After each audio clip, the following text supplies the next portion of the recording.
Okay, so you don't have to have too many conversations at work to hear the entanglement of two things: women and guilt.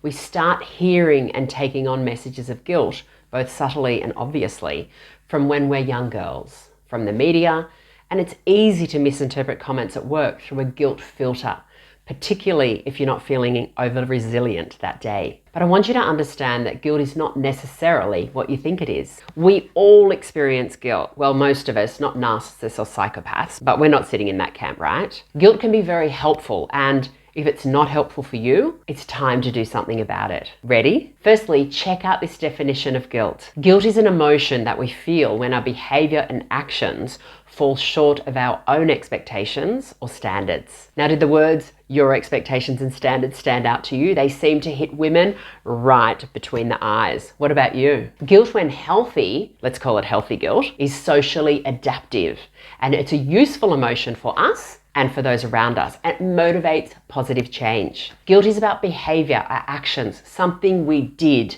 not who we are. Guilt is a consequence for when we do something that we perceive hurts or might hurt somebody else. Guilt, when done right, is helpful because when we feel it, it's like a red flag to us that, well, look, let me run you through a couple of scenarios that'll probably hit home with you. You've been promoted to a way bigger team and you can't spend all that one-on-one time with all of your new team members. There's just too many, but it's always worked so well for you. Now, you're going to experience guilt around this probably because you need to upgrade your leadership mindset to evolve more fully into your new role in a way that feels authentic and it works for you and your team. What about another scenario? You haven't slept through the night in a week and you're not being as patient nor focused as you normally would be with your team members, or even your kids if you have them. You're feeling healthy guilt because you're not treating those around you in a way that you expect yourself to. Your standards are higher than that, right? And I don't know anyone that hasn't felt guilt when things get super intense at work and you're not being present physically or emotionally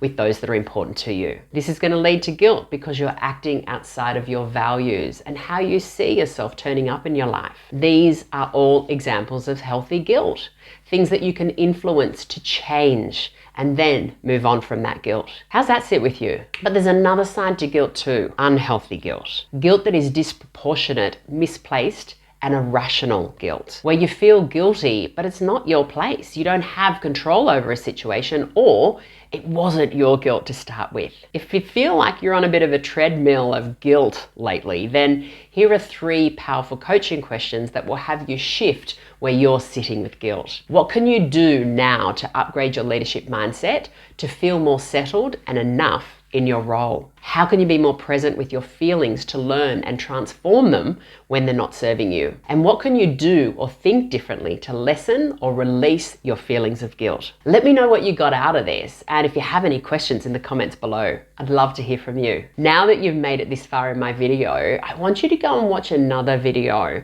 where I teach you how to believe new things, where I take you through the exact 3 steps to change old unhelpful beliefs that are holding you back in your leadership and life. Seriously, do yourself a favor and watch it now. Click on the video and I'll see you over there.